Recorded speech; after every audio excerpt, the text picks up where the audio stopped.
율리아나와 성 프란치스코 책 읽기. 완덕의 거울, 꼼벤투알 성 프란치스코 수도회. 제12부. 죽음이 가까웠음을 알고 보여준 자기의 죽음과 그 기쁨에 대하여. 120일. 엘리야 형제가 참 기쁨을 준비하라고 타이르자 이에 대한 대답. 성 프란치스코가 아시시의 주교관에서 병으로 앓고 있었을 때였다. 하느님의 손길이 그에게 그 어느 때보다 더 강하게 와 닿는 것 같았다.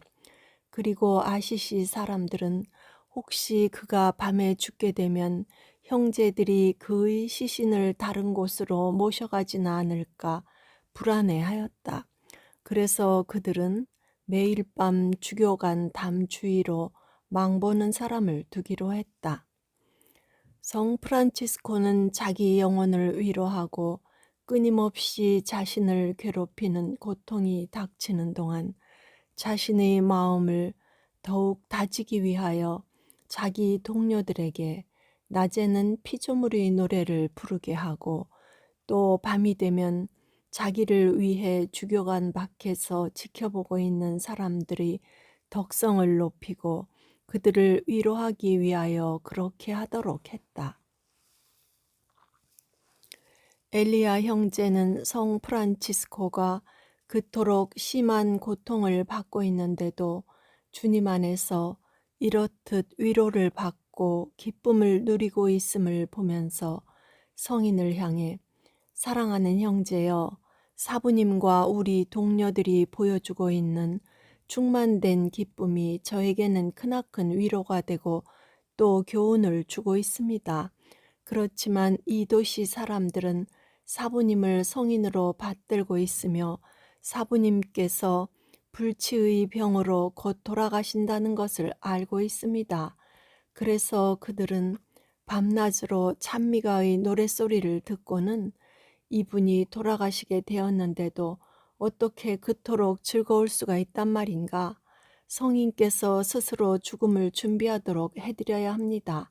라고들 합니다. 라고 했다. 성 프란치스코는 이렇게 대답하였다. 형제는 폴리뇨에서 보았던 환시를 기억합니까? 그때 형제는 내가 2년밖에는 살지 못할 것 같다고 했습니다. 형제가 이 환시를 보기 전에 우리 마음 안에 온갖 좋은 것을 다 심어주시고 충실한 모든 신자들의 말을 격려해 주시는 하느님의 은총으로 나는 밤낮으로 내 종말을 묵상하였답니다.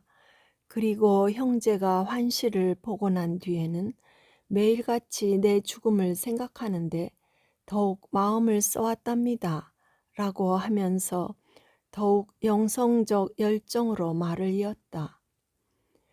형제여, 내 병 중에서도 주님 안에서 그리고 주님을 찬미하며 기쁨을 누리도록 해주십시오. 성령의 은총과 도우심으로 주님과 함께하여 하나가 되어야 합니다.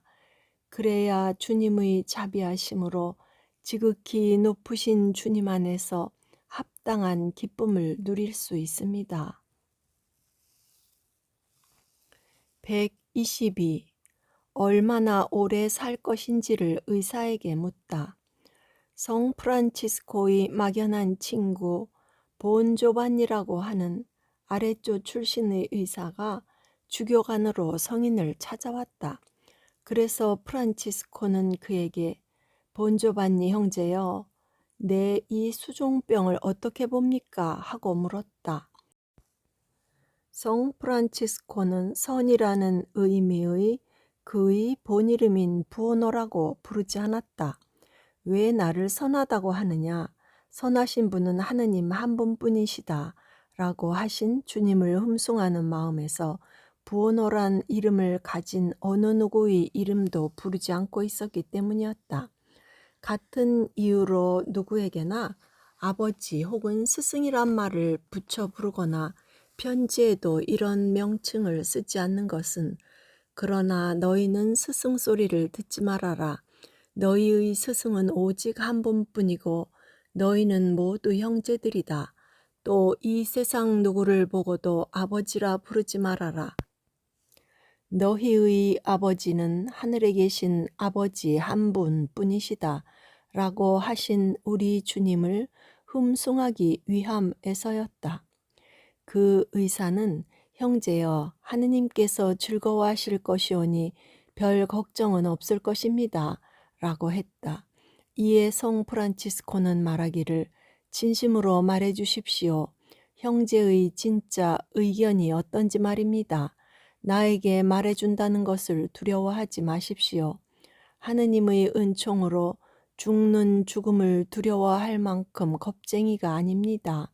성령의 은총과 도우심으로 나의 주님과 하나로 맺어졌으니 내가 죽든 살든 나에게는 똑같이 만족스러운 것이랍니다. 라고 했다.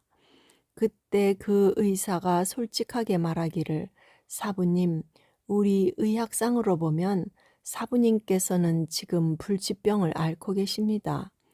9월 하순경이 아니면 10월 초순경이 위험한 고비라 생각됩니다.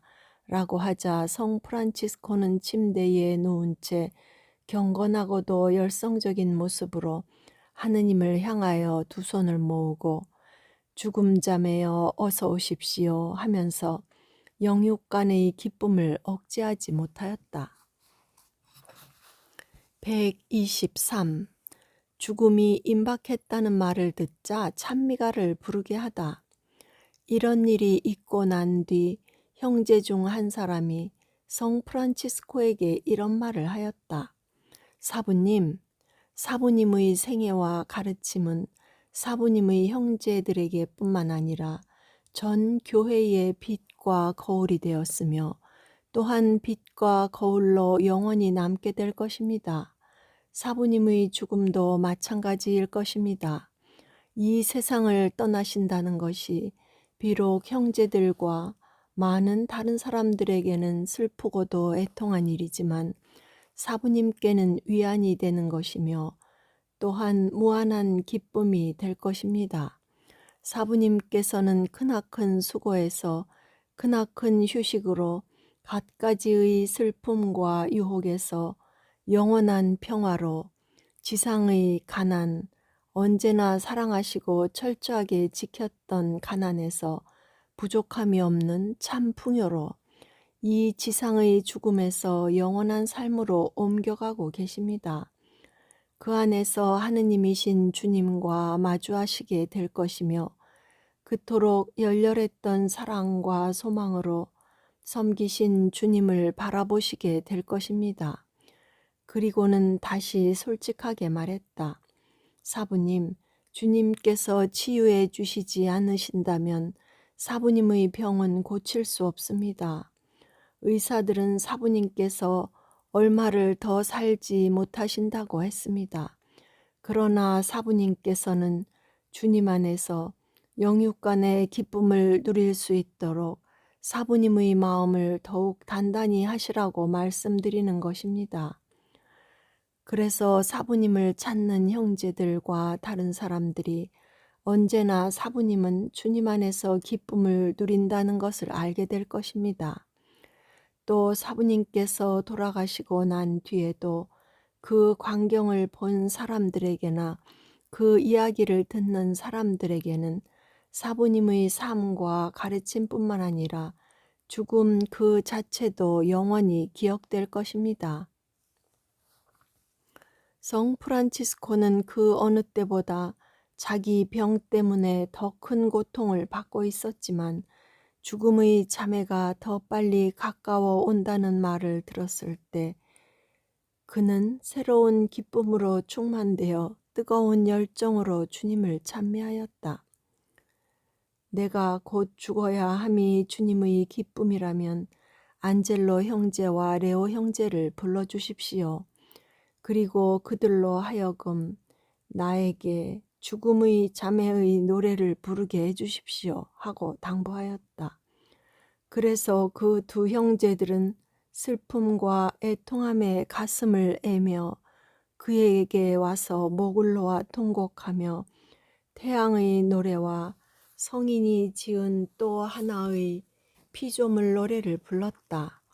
그 노래의 마지막 구절이 끝나기 전에 그는 죽음의 자매에 대하여 몇 구절을 덧붙였다.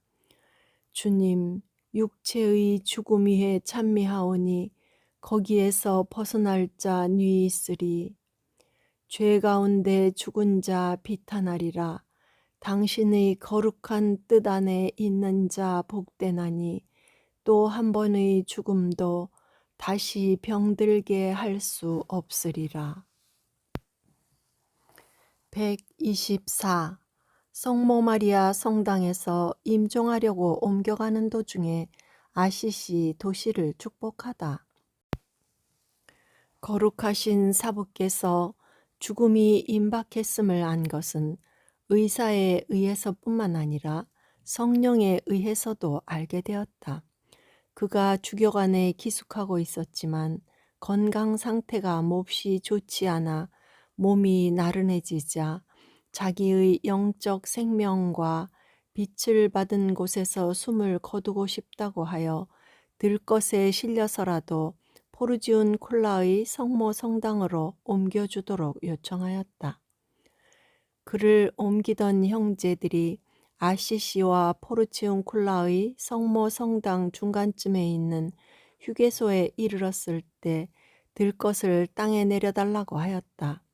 오랫동안 알아온 심한 눈병 때문에 시력은 잃었지만 아시시를 바라볼 수 있도록 들것을 돌려놓게 하였다. 몸을 조금 일으켜서 그 도시를 축복하면서 기도하였다.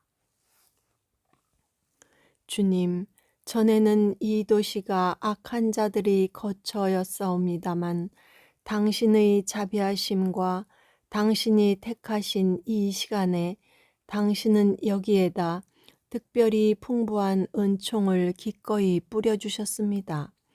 당신의 전 선하심으로 모든 크리스찬들에게 진실로 당신을 알고 당신의 거룩하신 이름을 빛내고 또 훌륭한 모범과 거룩한 생활과 참된 교리와 복음적 이상 등에서 풍기는 방향을 널리 전파하는 사람들이 집이 되고 거처가 되도록 당신 몸소 이곳을 선택하셨습니다. 그러므로 주 예수 그리스도님, 자비하신 아버지여, 당신에게 간청하오니 우리가 당신을 배신한 행위를 기억하지 마시고 진실로 당신을 알고 당신의 복되시고 영광스런 이름을 영원히 빛내는 사람들이 집이 되고 거처가 되도록 당신이 보여주셨던 풍요로운 사랑을 마음속에 채워주소서. 아멘. 그가 기도를 끝마치고 다시 포르지온 콜라의 성모 성당으로 실려갔다. 1226년 10월 3일 향년 40세로 회계 생활 20년을 보내고 그동안 온 마음을 다하고 전 넋을 쏟아가며 온 힘을 기울여 뜨겁디 뜨거운 소망을 품고 온전히 다 바쳐 흠모했던 주 예수 그리스도께로 떠났다. 온전히 주님을 따랐고 주님의 발자취를 서둘러 밟아 나섰으며 드디어는 영원히 성부와 성령이 함께 살고 계시는 주님께로 크나큰 영광을 받아 나아갔다. 아멘. 여기 완덕의 거울은 끝났다. 그건 작은 형제회의 모습이었다. 성소 생활의 극치가 거기 남김없이 바쳐지리라. 아버지 하느님께 그리고 성자와 성령께 찬미와 영광이 알렐루야 알렐루야 알렐루야.